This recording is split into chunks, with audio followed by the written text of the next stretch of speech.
പിതാവിന്റെയും പുത്രന്റെയും പരിശുദ്ധാത്മാവിന്റെയും നാമത്തിൽ ആമേൻ. കർത്താവേ, നിന്റെ വിശുദ്ധ പൗരോഹിത്യത്തെ മഹത്വപ്പെടുത്തണമേ. കർത്താവേ, സഭയിലുള്ള സാന്നിധ്യം പ്രകടമാക്കണമേ. 39 വർഷം ഞാൻ അർപ്പിച്ച കൃപാന്റെ യോഗ്യതയാൽ കൃപാസ്ഥാനത്താറെ ജീവനോടെ പ്രത്യക്ഷപ്പെട്ട പരിശുദ്ധ അമ്മയുടെ മാധ്യസ്ഥത്താൽ എല്ലാ മക്കളെയും ഈശോ നാമത്തെ ആശീർവദിക്കുന്നു. കർത്താവ്, പീഡിതമായ നിന്റെ രൂപത്തെ, ഉയർത്തുന്ന നിന്റെ രൂപത്തെ, രാജാവായി നിൽക്കുന്ന നിന്റെ രൂപത്തെ, രാജകീയ രൂപത്തെ എല്ലാം ഇപ്പോൾ മനസ്സിൽ മാറി മാറി മറിഞ്ഞുകൊണ്ടിരിക്കുന്ന സമയമാണ് കർത്താവ്. അങ്ങയുടെ മക്കളെ നീ ആശീർവദിക്കാൻ പ്രാർത്ഥിക്കുന്നു. പ്രത്യേക പ്രയാസങ്ങൾ ഇരിക്കുന്നത് നീ ആശീർവദിക്കണമേ. ഇന്ന് യാത്രയ്ക്ക് പോകുന്നവരെ ആശീർവദിക്കണമെന്ന് പ്രാർത്ഥിക്കുന്നു. കർത്താവ്, ഇന്ന് ആരുടെയെങ്കിലും മുമ്പിൽ ഇൻ്റർവ്യൂവിനോ ടെസ്റ്റിനോ അല്ലെങ്കിൽ ജഡ്ജിയുടെ മുമ്പിൽ വിചാരണയ്ക്കോ മജിസ്ട്രേറ്റ് മുമ്പിൽ വിചാരണയ്ക്കോ നിൽക്കേണ്ടി വന്ന സാഹചര്യങ്ങളുള്ളവരെ നീ ആശീർവദിക്കണമെന്ന് പ്രാർത്ഥിക്കുന്നു. കർത്താവെ, ജീവിതമാർഗം മുട്ടിപ്പോയവരെ, മക്കളില്ലാത്തവർ, മക്കളെ ഓർത്ത് മരിച്ചുപോയ മക്കളെ ഓർത്ത് വേദനപ്പെടുന്നവർ, ഭർത്താവിനെ ഉപേക്ഷിച്ച് കുഞ്ഞിനെയും കൊണ്ട് വീട്ടിലോട്ട് പോയിരിക്കുന്നവർ, അവർക്കെല്ലാം മാനസാന്തരപ്പെട്ട് ഒരുമിച്ച് ജീവിക്കാനുള്ള കൃപ നൽകാൻ പ്രാർത്ഥിക്കുന്നു. അവിടെ വീട്ടിൽ നടന്ന സംഭവങ്ങൾ വക്കീലോട് എന്ന് പറയുമ്പോൾ വക്കീൽ എൻ്റെ കൂടെ നിയമപരമായിട്ട് നിലനിൽക്കാൻ വേണ്ടി കുറേ കള്ളത്തരങ്ങൾ കൂടി പറഞ്ഞു. നിൻ്റെ ജീവിതത്തെ തകർത്ത് തരിപ്പണമാക്കിക്കൊണ്ട് നിനക്ക് ഇനി ജീവിതകാലത്ത് ഈ ജന്മത്ത് കർത്താവിൻ്റെ മുമ്പിൽ വരാൻ പറ്റാത്ത രീതിയിൽ നിന്നെ ആക്കി കളഞ്ഞിട്ടുള്ള നിയമ സാഹചര്യങ്ങളിലേക്ക് നീ വലിച്ചുകയപ്പെട്ടൊരു സാഹചര്യങ്ങളെ അതിനെ നിയമപരമായിട്ട് സത്യസന്ധം അതിജീവിക്കാൻ പരിശുദ്ധ ദേവമാതാവ് നിനക്ക് വേണ്ടി മധ്യസ്ഥ പ്രാർത്ഥിക്കാൻ വേണ്ടി കർത്താവ് നിന്നെ ആശീർവദിക്കട്ടെ എന്ന് പ്രാർത്ഥിക്കുന്നു. Lord Jesus Christ, pour out His Spirit, touch with the fire fingers, walk with the precious blood. എൻ്റെ കർത്താവിൻ്റെ ഉന്നതമായ നാമത്തിൽ നിങ്ങൾ കയ്യിലെടുത്തിരിക്കുന്ന രേഖകളുടെ മേലെല്ലാം, ഏതെല്ലാം രേഖകളോ എന്തെല്ലാം ഉപകരണങ്ങളോ നിങ്ങൾ കയ്യിലെടുത്തിട്ടുണ്ട് അതിൻ്റെ മേലെല്ലാം കർത്താവിൻ്റെ വലിയ ചൈതന്യം പ്രസരിക്കട്ടെ പ്രാർത്ഥിക്കുന്നു. അത് നടപ്പിൽ വരുത്താൻ നിലനിൽക്കുന്ന തടസ്സങ്ങളെയും ദോഷങ്ങളെയും യേശുക്രിസ്തു നാമത്തിൽ ബന്ധിക്കുന്നു. പിതാപുത്രനും പരിശുദ്ധാത്മാവായ സർവ്വേശ്വരൻ നീക്കുവാമേൻ. അമ്മേ പരിശുദ്ധമേ, അമ്മേ പരിശുദ്ധമേ, ദൈവമാതാവേ, കൃപാസനത്തിലൂടെ ഞങ്ങൾക്കും ഞങ്ങളുടെ ദേശത്തിനും അമ്മ മധ്യസ്ഥം തേടി തന്ന എല്ലാ അനുഗ്രഹങ്ങൾക്കും കൃപകൾക്കും ഞങ്ങളിപ്പോൾ ഹൃദയം നിറഞ്ഞ നന്ദി പറയുന്നു. അമ്മേ പരിശുദ്ധമേ, അമ്മേ പരിശുദ്ധമേ, ദൈവമാതാവേ, 2004 ഡിസംബർ 7-ാം തീയതി ഉച്ചകഴിഞ്ഞ് 2:30 കൃപാസനത്തിൽ സംഭവിച്ച അമ്മയുടെ പ്രത്യക്ഷപ്പെടലിനെ കുറിച്ച് തിരുസഭയ്ക്ക് സമർപ്പിച്ചിരിക്കുന്ന പഠനരേഖകളുടെ മേൽ സഭാത്മകമായ പഠനം ആരംഭിക്കുവാൻ ഞങ്ങൾ പ്രാർത്ഥിക്കുന്നു. അമ്മേ പരിശുദ്ധമേ, ഭൂസ്വർ ലോകങ്ങളുടെ രാജ്ഞിയായ അങ്ങയ്ക്ക് ഭൗമസംരക്ഷണത്തിനായി പ്രപഞ്ച പ്രകൃതിയെ തന്നെ തിരുസഭ പ്രതിഷ്ഠിക്കുവാൻ ഈ പ്രത്യക്ഷീകരണം വഴി ഇടയാക്കണമേ. പരിശുദ്ധമേ, ജപമാല മാതാവേ, സകല കൃപാസനം പ്രാർത്ഥനകളോടും ചേർത്ത് ഞങ്ങളിപ്പോൾ പ്രാർത്ഥിക്കുന്ന ഈ കുടുംബത്തിന്റെ പ്രത്യേക നിയോഗം പറമക്കളെ.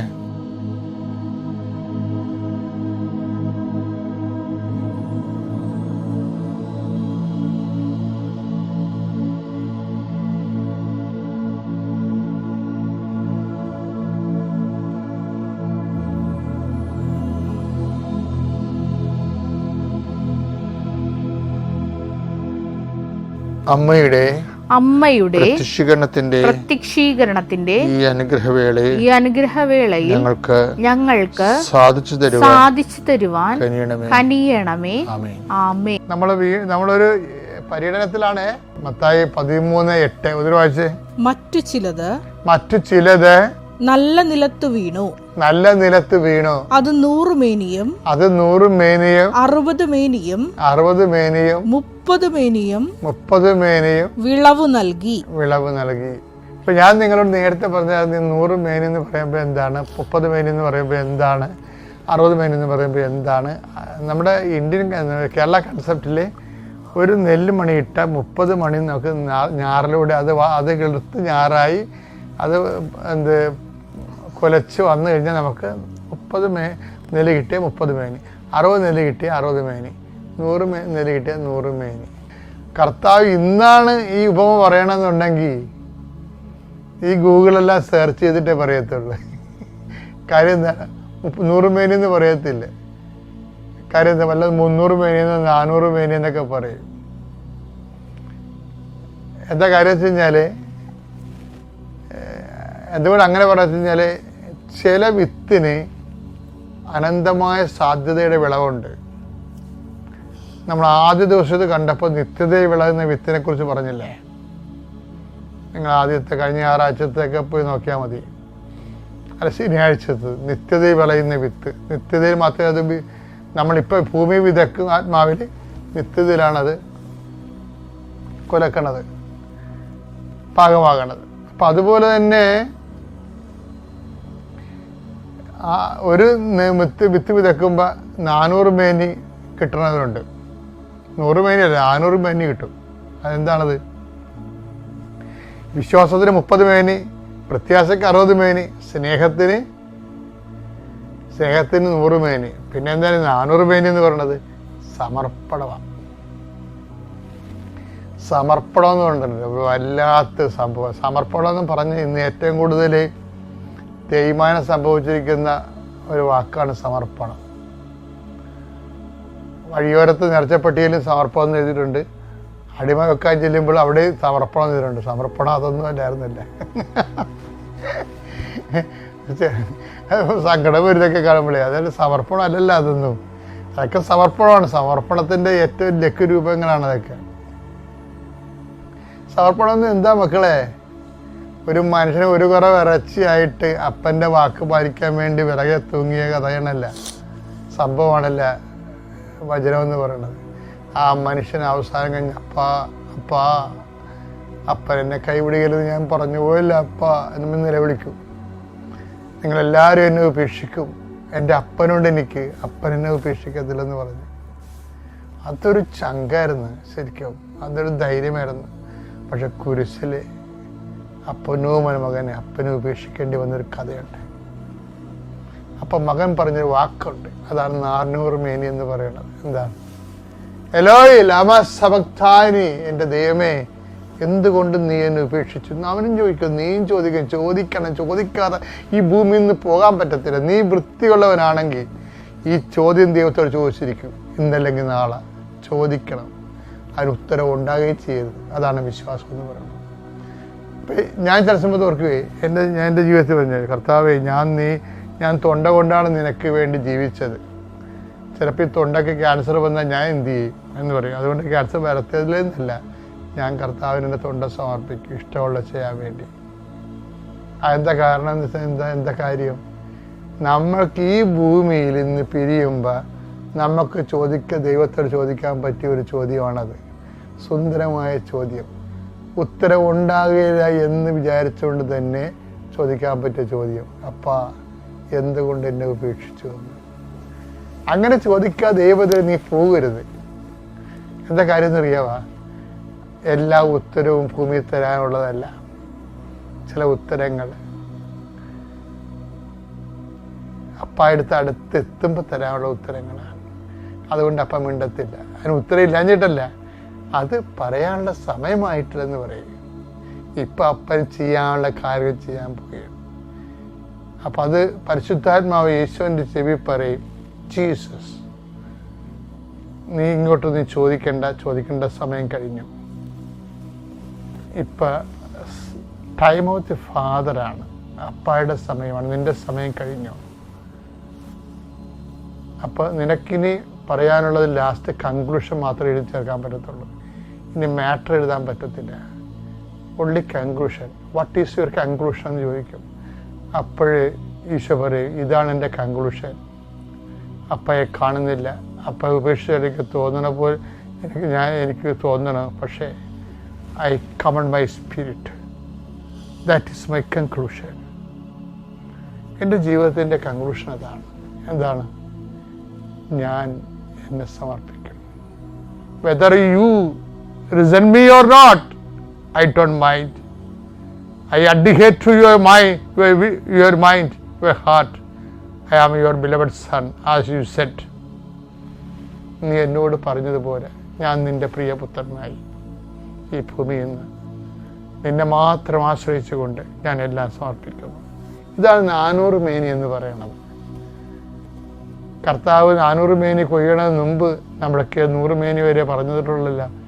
കർത്താവ് ഞാൻ എൻ്റെ പിതാവിൻ്റെ അടുക്കിലേക്ക് പോകുന്നതിനാൽ ഇതിനേക്കാൾ വലിയ കാര്യങ്ങൾ 400 മേനിയും നിങ്ങൾ കൊയ്യും. ശ്രുതികട്ടെ. Hallelujah, hallelujah, hallelujah, hallelujah, hallelujah. മഹത്വം, മഹത്വം, ആരാധന. വിശ്വാസ പ്രമാണം. സർവശക്തനായ പിതാവും ആകാശത്തിന്റെയും ഭൂമിയുടെയും സൃഷ്ടാവുമായ ദൈവത്തിൽ ഞാൻ വിശ്വസിക്കുന്നു. അവിടുത്തെ ഏകപുത്രനും ഞങ്ങളുടെ കർത്താവുമായ ഈശോമിശിഹായിലും ഞാൻ വിശ്വസിക്കുന്നു. ഈ പുത്രൻ പരിശുദ്ധാത്മാവിനാൽ ഗർഭസ്ഥനായി കന്യകാമറിയത്തിൽ നിന്ന് പിറന്ന് പൊന്തിയോസ് പീലാത്തോസിന്റെ കാലത്ത് പീഡകൾ സഹിച്ച് കുരിശിൽ തറയ്ക്കപ്പെട്ട് മരിച്ച് അടക്കപ്പെട്ട് പാതാളങ്ങളിൽ ഇറങ്ങി മരിച്ചവരുടെ ഇടയിൽ നിന്ന് 3-ാം നാൾ ഉയർത്ത് സ്വർഗത്തിലേക്ക് എഴുന്നള്ളി സർവശക്തിയുള്ള പിതാവായ ദൈവത്തിന്റെ വലതുഭാഗത്തിരിക്കുന്നു. അവിടെ നിന്ന് ജീവിക്കുന്നവരെയും മരിച്ചവരെയും വിധിക്കുവാൻ വരുമെന്നും ഞാൻ വിശ്വസിക്കുന്നു. പരിശുദ്ധാത്മാവിലും ഞാൻ വിശ്വസിക്കുന്നു. വിശുദ്ധ കത്തോലിക്കാ സഭയിലും പുണ്യവാന്മാരുടെ ഐക്യത്തിലും പാപങ്ങളുടെ മോചനത്തിലും ശരീരത്തിന്റെ ഉയർപ്പിലും നിത്യമായ ജീവിതത്തിലും ഞാൻ വിശ്വസിക്കുന്നു. ആമേൻ. സുഖസ്ഥനായ ഞങ്ങളുടെ പിതാവേ, അങ്ങയുടെ നാമം പൂജിതമാകണമേ. അങ്ങയുടെ രാജ്യം വരണമേ. അങ്ങയുടെ തിരുമനസ് സ്വർഗത്തിലെ പോലെ ഭൂമിയിലും ആകണമേ. അന്നു വേണ്ടുന്ന ആഹാരം ഇന്ന് ഞങ്ങൾക്ക് തരണമേ. ഞങ്ങളോട് തെറ്റ് ചെയ്യുന്നവരോട് ഞങ്ങൾ ക്ഷമിക്കുന്നത് പോലെ ഞങ്ങളുടെ തെറ്റുകൾ ഞങ്ങളോടും ക്ഷമിക്കണമേ. ഞങ്ങളെ പ്രലോഭനത്തിൽ ഉൾപ്പെടുത്തരുതേ, തിന്മയിൽ ഞങ്ങൾ രക്ഷിക്കണമേ. ആമേൻ. നന്മ നിറഞ്ഞ മറിയമേ, സ്വസ്തി. കർത്താവ് അങ്ങയുടെ കൂടെ സ്ത്രീകളിൽ അങ്ങ് അനുഗ്രഹിക്കപ്പെട്ടവളാകുന്നു. അങ്ങയുടെ ഉദരത്തിൻ ഫലമായി ഈശോ അനുഗ്രഹിക്കപ്പെട്ടവനാകുന്നു. പരിശുദ്ധ മറിയമേ, തമ്പുരാന്റെ അമ്മേ, പാപികളായ ഞങ്ങൾക്ക് വേണ്ടി ഇപ്പോഴും ഞങ്ങളുടെ മരണസമയത്തും തമ്പുരാനോട് അപേക്ഷിക്കണമേ. ആമേൻ. കഴിഞ്ഞ ദിവസങ്ങളിൽ എഡ്വേർഡ് ജോർജ് അയാളുടെ സാക്ഷിയാണ്, ഇംഗ്ലീഷ് സാക്ഷിയാണ്. പുള്ളി ആസാംകാരനാണ്, ഗോഹട്ടി താമസിക്കുക, ഉദ്യോഗസ്ഥനാണ്. അപ്പോൾ അങ്ങേരുടെ ഒരു പ്രശ്നം എന്ന് വെച്ച് കഴിഞ്ഞാൽ അങ്ങേരുടെ സർവീസ് ബുക്ക് കാണാനില്ല. 13 കൊല്ലമായിട്ട് സർവീസ് ബുക്ക് ഉദ്യോഗസ്ഥന്മാർക്ക് അറിയാമല്ല, അതില്ലെങ്കിൽ ഇൻക്രിമെൻ്റ് ഇല്ല, പെൻഷനില്ല, പല പ്രശ്നങ്ങളാണ്. പിന്നെ നിങ്ങളെ ഉദ്യോഗം ചെയ്തതായിട്ട് തെളിവില്ല. അപ്പോൾ ആ ഫയലും പോയി ഓഫീസിൽ നിന്ന്. വല്ലാത്ത ഒരു പ്രശ്നമാണ്. പുള്ളിക്ക് ട്രാൻസ്ഫർ കിട്ടുന്നുണ്ട്. അങ്ങനെ ഗോഹട്ടിയിൽ നിന്ന് ട്രാൻസ്ഫറായി പുള്ളി വെല്ലൂർ വന്ന് നമ്മുടെ മദ്രാസ് തമിഴ്നാട്ടിൽ വന്നു. തമിഴ്നാട്ടിൽ വന്നപ്പോൾ അവിടെ വെച്ചാണ് കൃപാസനം പത്രം കിട്ടണത് പുള്ളിക്ക് വേറെ ഒരു പ്രശ്നമുണ്ട്. എന്താ പ്രശ്നം വെച്ചാൽ ഡാഡി ബിൽപത്രം എഴുതിയിട്ടുണ്ട്. 50 കൊല്ലം മുമ്പ് കേരളത്തിൽ നിന്ന് പോയ ആൾക്കാരാണ് അവിടെ താമസിക്കുക. ഗോഹട്ടി വിമാനത്താവളത്തിൻ്റെ അടുത്ത് ഇവർ താമസിക്കണം. 50 കൊല്ലം മുമ്പ് ഇവിടുന്ന് പോയതാ. അപ്പം മലയാളമൊക്കെ അറിയാം, പക്ഷെ അദ്ദേഹം എക്സ്പ്രസ് ചെയ്തിരിക്കണമല്ല ഇംഗ്ലീഷിലാണ്. അവിടെ രണ്ടാമതൊരു പ്രശ്നം വെച്ചാൽ അതിനേക്കാൾ വെടിക്കെട്ട പ്രശ്നമാണ്. വെച്ചാൽ അപ്പൻ ജീവിച്ചിരുന്ന കാലത്ത് വിൽപ്പത്രം എഴുതിയിട്ടുണ്ട്. വിൽപ്പത്രം അപ്പൻ എഴുതിയിട്ടുണ്ട്, പക്ഷേ അപ്പൻ മരിച്ചുപോയി. ആ വിൽപ്പത്രത്തിന് കുറച്ച് കുഴപ്പങ്ങളുണ്ട്. അവിടെ അപ്പൻ്റെ പേര് ജോസഫ് എന്നാണ്, വിൽപ്പത്രത്തെ ഗോമസ് എന്നാണ് കിടക്കുന്നത്. ആര് കാശ് തരാന്? പാകോടമ്പടി നടത്താൻ പറ്റുമോ? ഇനി പാകോടമ്പടി നടക്കാനുള്ള ആൾക്കാരുടെ പേര്, ഇതിൻ്റെ അവകാശികളില്ലേ, അവിടെ പേരപ്പൻ വിളിച്ച് പറഞ്ഞിട്ടില്ല എൻ്റെ അടുത്ത്. അപ്പോൾ ആർക്ക് കിട്ടും? അവർക്ക് 5 മക്കളാണ് ഉള്ളത്. ഇവിടെ പേരൊന്നും വിൽപ്പത്രത്തെ വിളിച്ച് പറഞ്ഞിട്ടില്ല. എന്തുകൊണ്ട് വിൽപ്പത്രം പ്രൊബേറ്റ് ചെയ്യാനോ അതനുസരിച്ച് പാകോടമ്പടി ചെയ്യാനോ അതനുസരിച്ച് ഓരോരുത്തരും ഓഹരി കെട്ടിയിട്ട് ടാക്സ് അടച്ച് രസീതാക്കി സ്വന്തം തണ്ടപ്പേരിൽ പിടിക്കാനോ ഒന്നും പറ്റണില്ല. ഇയാൾ ഈ കൊട്ടത്തേങ്ങ കീറ ഉടക്കാനും പറ്റാത്ത തുളക്കാനും പറ്റാത്ത സംഭവം കൊണ്ട് ജീവിതത്തിൽ മുഴുവൻ നടക്കുകയാണ്. അപ്പോൾ ഒരു വക്കീലെടുത്ത് എന്ന് പറഞ്ഞ് ചെയ്തു തരാം, കുറച്ച് കൃത്രിമ പണിയൊക്കെ ചെയ്യേണ്ടി വരും, പരക്കും പല കാര്യങ്ങളൊക്കെ കൊടുക്കാനൊക്കെ കൊടുക്കണം, 5 ലക്ഷം രൂപ വേണമെന്ന് പറഞ്ഞു. ഇതിന് വിൽപ്പത്രം ചെയ്തു തരണമെങ്കിൽ, അപ്പോൾ വിൽപ്പത്രം ചെയ്തു തരണമെങ്കിൽ 5 ലക്ഷം രൂപ ഇയാൾ മുടക്കണം. ഇയാൾ മുടക്കി ചെയ്താൽ മറ്റുള്ളവർക്ക് അത് അവരാരും കാശ് മുടക്കത്തില്ല. അപ്പോൾ അത് നടക്കത്തില്ല, അത് നടക്കാത്ത കാര്യമാണ്. അപ്പം അങ്ങനെ പിന്നെ വേറെ പലരൊക്കെ തോന്നിയിട്ട് നടക്കാത്ത രീതി കുറേ വർഷങ്ങളായിട്ട് ഇങ്ങനെ നടക്കുകയാണ്. അപ്പോൾ ഈ 2 പ്രശ്നമാണ് ഈ മനുഷ്യൻ്റെ ജീവിതം തകർക്കണത്. അപ്പോൾ ഇങ്ങനെ വെല്ലൂർ വെച്ച് നമ്മുടെ പത്രം കിട്ടി. എനിക്ക് തോന്നുന്നത് ഇംഗ്ലീഷ് പത്രമോ തമിഴ് പത്രമാണ്. മലയാളം ഇപ്പോൾ നമുക്ക് കുറേ പത്രങ്ങളുണ്ട്. ഇറ്റാലിയൻ പത്രം വരെ ഇവിടെ ഇംഗ്ലീഷിൽ.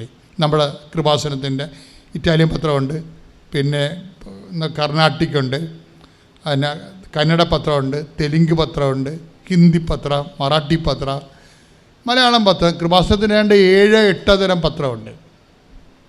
അപ്പോൾ എന്നെ സംഭവിച്ചാൽ അതിലേതോ ഒരു പത്രമാണെങ്കിൽ മനുഷ്യനെ കിട്ടിയിരിക്കണത്. കിട്ടിയിട്ട് എന്ത് ചെയ്യുക, അപ്പം തന്നെ മാതാവ് ഇയാളൊന്ന് തോണ്ടി. എന്ന് വെച്ചാൽ എന്താണ്, ഇത് നടക്കും. അപ്പം നടക്കുമെന്ന് മനസ്സിലാക്കി കഴിഞ്ഞപ്പോൾ വെല്ലൂരിന്ന് പുള്ളിക്കാരൻ്റെ ഒരു ബജാജ് ബൈക്കുണ്ട്. ആ ബൈക്കിൽ 200 കിലോമീറ്റർ ജവമാല ചെല്ലി ഇവിടെ എത്തി. ഇൻവെസ്റ്റ്മെൻറ്റ് കണ്ട, ഇൻവെസ്റ്റ്മെൻറ്റ്, അതാണ് ഇൻവെസ്റ്റ്മെൻ്റ് എന്ന് പറയുന്നത്. ഈ കഴിഞ്ഞ ആഴ്ച കഴിഞ്ഞത് സാക്ഷ്യമാണ്. 200 കിലോമീറ്റർ ജപമാല ചെല്ലി എന്ന് പറഞ്ഞ് ആലപ്പുഴ എത്തണമെങ്കിൽ എൻ്റെ ബന്ധുവിൻ്റെ വീട്ടിൽ വന്ന് ഞാൻ താമസിച്ചു. അതിനുള്ളിൽ 2-3 പ്രാവശ്യം പെട്രോൾ അടിക്കാൻ വേണ്ടി നിർത്തിയതേ ഉള്ളൂ. പിന്നെ ഞാൻ നിർത്തിയില്ല. ബന്ധുവിൻ്റെ വീട്ടിൽ നിന്ന് ഞാനിവിടെ മൂവാറ്റുപുഴ ബന്ധുവിൻ്റെ വീടുണ്ട്. ബന്ധുവിൻ്റെ വീട്ടിൽ താമസിച്ചിട്ട് രാവിലെ അവിടുന്ന് ഈ ബൈക്കിന് തന്നെ ഇവിടെ എത്തി ഉടമ്പടി ചെയ്ത് 2 കാര്യം. സർവീസ് ബുക്കിംഗ് വേണം, പിന്നെന്താണ്, വിൽപ്പത്രം പ്രൊബേറ്റ് ചെയ്യുന്നത് ഭാഗോടമ്പടി ചെയ്ത് കിട്ടണം. അപ്പോൾ കൊച്ചു കാര്യങ്ങളല്ല, എല്ലാം സീരിയസ് കാര്യമാണ്. മാതാവിനോട് പ്രൈവറ്റായിട്ട് കണ്ട്, ഇപ്പോൾ ഉടമ്പടി എടുക്കുന്ന ആൾക്കാരെല്ലാം അമ്മയോട് പ്രൈവറ്റായിട്ട് സംസാരിച്ചിട്ടാണ് പോണത്. കണ്ട് സംസാരിച്ചിട്ട് ആ വിഷയം പോകണം. ഇന്ന കാര്യങ്ങൾ, എൻ്റെ അവസ്ഥ ഇതാണ്, അത് പ്രാർത്ഥിച്ചിട്ട് പോകും.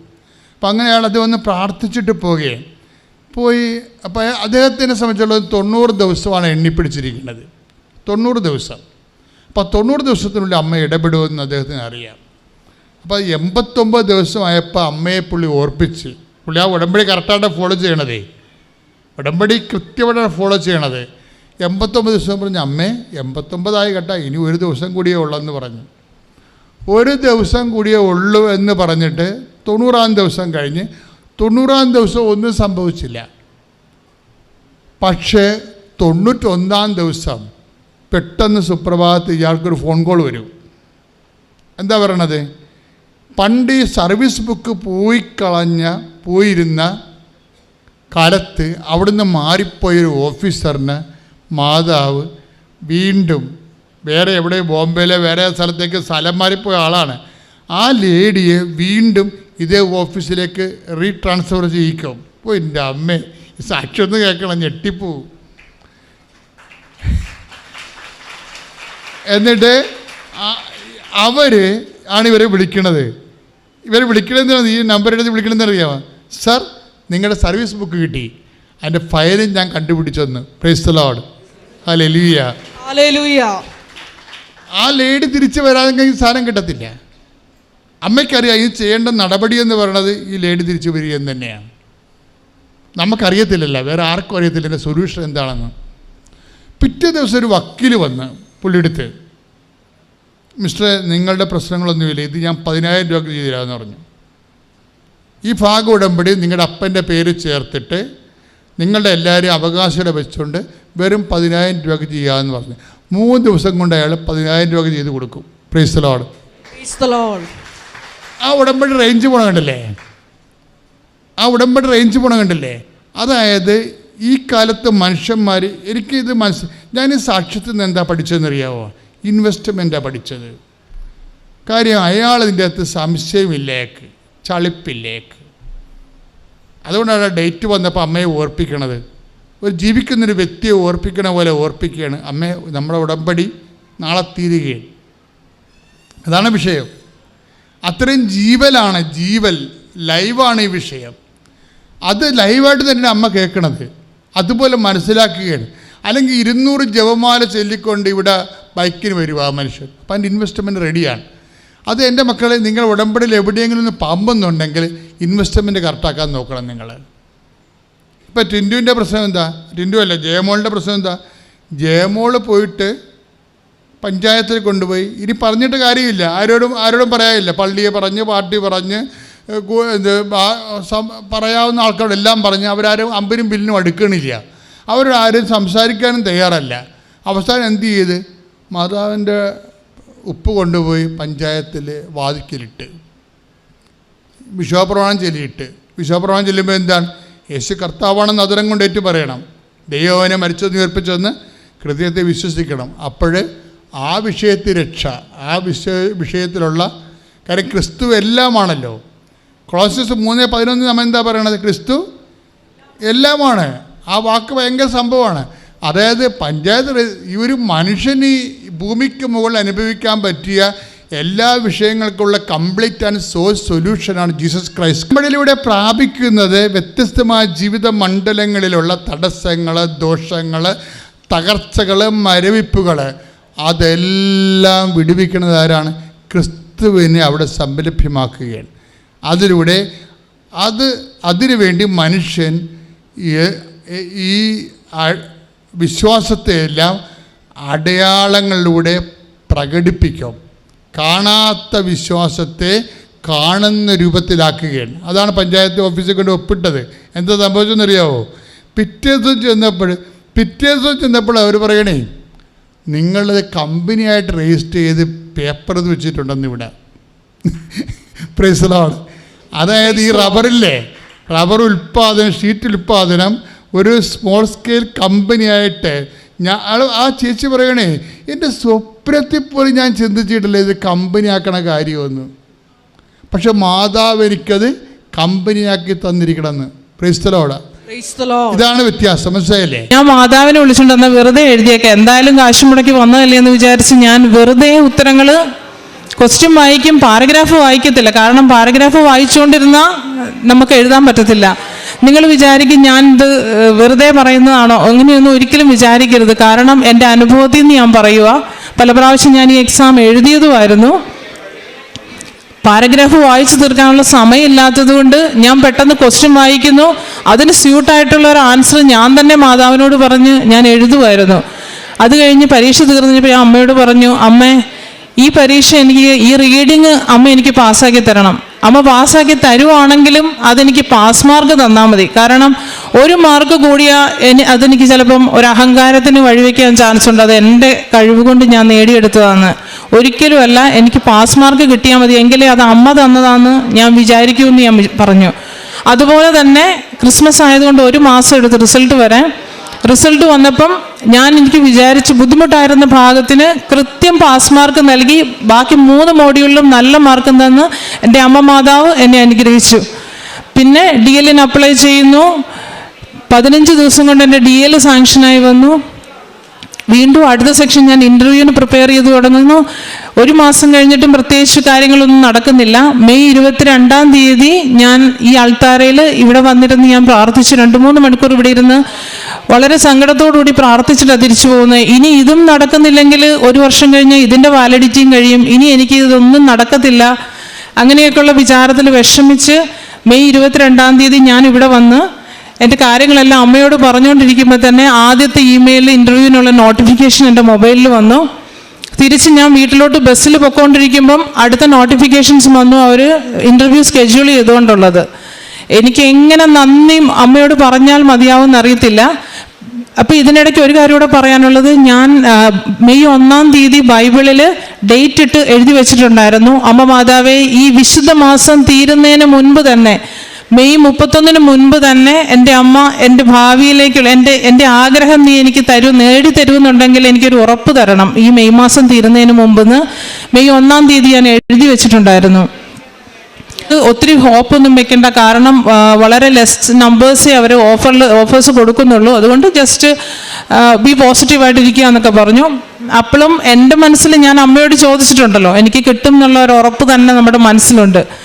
മെയ് 29-ാം തീയതി എക്സാം കഴിഞ്ഞു, ഇൻ്റർവ്യൂ കഴിഞ്ഞു. അപ്പോൾ ആ ഇൻ്റർവ്യൂവിന് ഇരിക്കുമ്പോൾ ഒരു കാര്യം കൂടെ ഞാൻ പറഞ്ഞോട്ടെ, എനിക്ക് ഇൻ്റർവ്യൂസിനെ പേടിയായി തുടങ്ങിയായിരുന്നു. കാരണം ഇവർ ചോദിക്കുന്നതൊന്നും എനിക്ക് നന്നായിട്ട് മനസ്സിലാകുന്നില്ല. അപ്പോൾ എനിക്ക് നല്ല രീതിയിൽ ഉത്തരം പറയാൻ പറ്റുന്നില്ല.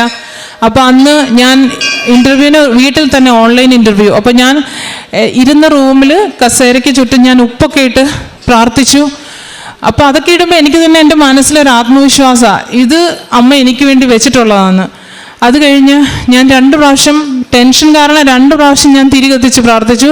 ഈ 2 പ്രാവശ്യം തിരി കത്തിച്ചപ്പോഴും മുല്ലപ്പൂവിൻ്റെ ഒരു സുഗന്ധമൊന്നും അല്ല കിട്ടിയത്. പക്ഷേ നമ്മൾ പള്ളിക്കുള്ളിലേക്കൊക്കെ കയറുമ്പോഴുള്ള ഒരു നല്ലൊരു സ്മെല്ല് എനിക്ക് കിട്ടി.